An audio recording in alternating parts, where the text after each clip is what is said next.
Hello everyone, কেমন আছো তোমরা সবাই? আমার নতুন একটি ব্লগে তোমাদের সবাইকে স্বাগত জানাই। দিনটা ছিল মঙ্গলবার, সকাল 10টা নাগাদ আমরা দুজন রেডি হয়ে বেরিয়ে পড়েছি ডাক্তার দেখাতে যাব বলে। বেশ কয়েকদিন ধরে আমার হাজব্যান্ডের শরীরটা খুব খারাপ যাচ্ছে, বারে বারে জ্বর আসছে আর গলা পুরো ফুলে গেছে, না কথা বলতে পারছে না কিছু খেতে পাচ্ছে। নিজে বাইক চালিয়ে এতটা রাস্তা যেতে পারবে না বলে তাই আজকে আমরা টোটো করে যাচ্ছি। বসিরহাটে থানার সামনে যে ফুলের দোকানগুলো বসে সেটা দেখলে এত ভালো লাগে আমার, রং বেরঙের ফুল দেখলে যেন চোখ সরানো যায় না। আর এটা হলো আমাদের বসিরহাট ব্রিজ। প্রত্যেক দিন কিন্তু ভীষণ পরিমাণে জ্যাম থাকে, তবে আজ দেখলাম একটু ফাঁকা আছে। রাস্তার ধারে যে কটা সজনে গাছ দেখছি প্রত্যেকটাতে ডাঁটা পুরো ভরে গেছে। তো আমরা বদরতলায় ডাক্তারের চেম্বারে চলে এসেছি, বসে আছি, দেখা যাক ডাক্তার কখন ঢোকে।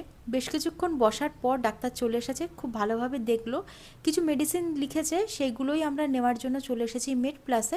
এখান থেকেই আমাদের বেশিরভাগ ওষুধ নেওয়া হয়। তারপর মেডিসিন নিয়ে চলে এসেছি বাড়িতে, যেহেতু এখন বাচ্চাদের পরীক্ষা চলছে আর ওদেরকে রেডি করে স্কুলে পাঠিয়ে তারপর আমরা বেরিয়েছি, তাই আমি আর রান্না করে রেখে যেতে পারিনি। চালটা ভিজিয়ে রেখে গিয়েছিলাম, বাড়িতে এসে ঝটপট ভাতটা বসিয়ে দিয়েছি। তো এদিকে একটু মূলো আমি কুচিয়ে নিয়েছি মিহি করে, এটা একটু ছেচকি বানাবো। তো আমি ঝটপট করে রান্না সেরে বাসন টাসন মেজে এবার স্নান করে নেব। তার মধ্যে দেখো এদিকে মিভান বাড়িতে চলে এসেছে।